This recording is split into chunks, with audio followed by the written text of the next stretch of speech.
Hello students, good morning बेटा। Half yearly के बाद बेटा अब हम लोग नया कोर्स शुरू करेंगे जिसमें पाठ 8 है। पाठ 8 है बेटा सुभाषितानी। तो हम लोग चैप्टर पढ़ने से पहले हम लोग सुभाषितानी जाने कि सुभाषितानी है क्या, कि सुभाषितानी हम किसे कहते हैं।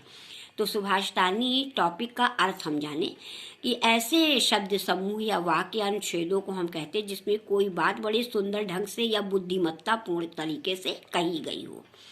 इनको हम सुवचन, सूक्ति, अनमोल वचन आदि शब्द के माध्यम के भी जानते हैं। ठीक है, जैसे आप लोग कहते हैं थॉट्स। ठीक है, तो इसी तरह से हमें हिंदी और संस्कृत में सुवचन यानी सुंदर वचन, सूक्ति सुंदर उक्ति, अनमोल वचन आदि को हम क्या कहते हैं, सुभाषितानी कहते हैं।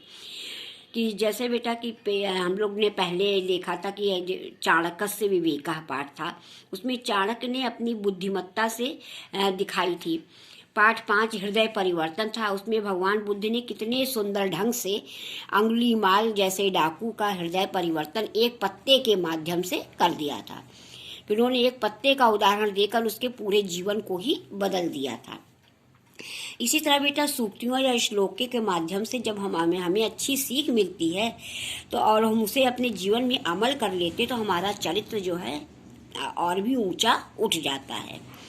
जैसे कि हमारा ये पाठ है सुभाषितानी, इसमें पहला श्लोक दिया गया है, प्रिय वाक्य प्रदानेन सर्वे तुष्यन्तु जन्तवः तस्मात् तदेव वक्तव्यम वचने का दरिद्रता। कि पहले श्लोक में बेटा हमें बताया गया है कि प्रिय वाक्य बोलने से, जो प्रदानेन बेटा प्रदानेन यानी देने से है, लेकिन यहाँ पर हमें बोलने से मतलब है कि प्रिय वाक्य बोलने से सर्वे तुष्यन्तु जन्तवः, कि सभी जन्तवः यानी सभी प्राणी संतुष्ट हो जाते हैं, खुश हो जाते हैं।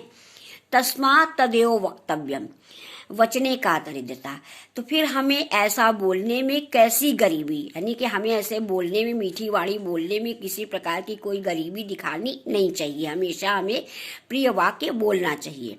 कि अब इस श्लोक को अगर हम अपने जीवन में अमल करें तो हम ये देखेंगे बेटा कि हम अगर किसी को कुछ भी कह रहे हैं तो बेटा हमारा समय और हमारी वाणी उतनी ही लग रही है, लेकिन अगर हम उसे अच्छी बात बोल देंगे तो वो हमसे इम्प्रेस होके जाएगा, हमसे खुश होगा। और अगर हम उसी समय में उसको अगर कोई टेढ़ी बात कहते हैं तो वो हमको कभी भी हमें अच्छा नहीं, वो हमको कभी भी अपने लिए अच्छा नहीं मानेगा। तो इसमें श्लोक में कहा गया है कि प्रिय वाक्य प्रदानेन सर्वे तुष्यन्तु जन्तवः। जन्तवः का मतलब बेटा प्राणी, कि सभी प्राणी प्रिय वाक्य बोलने से, मीठी वाणी बोलने से तुष्यन्ति यानी संतुष्ट हो जाते हैं। तस्मात् तदेव, तो फिर वचने का दरिद्रता, कि ऐसी वाणी बोलने में कैसी गरीबी दिखानी, यानी हमको ऐसी वाणी, मीठी वाणी बोलने में कोई गरीबी नहीं दिखानी चाहिए, बल्कि हमको हमेशा मीठी वाणी बोलना चाहिए। ठीक है बेटा, तो अभी हम लोगों ने सुभाषितानी पढ़ा। अब आप तो समझ ही गए होंगे कि सुभाषितानी है क्या।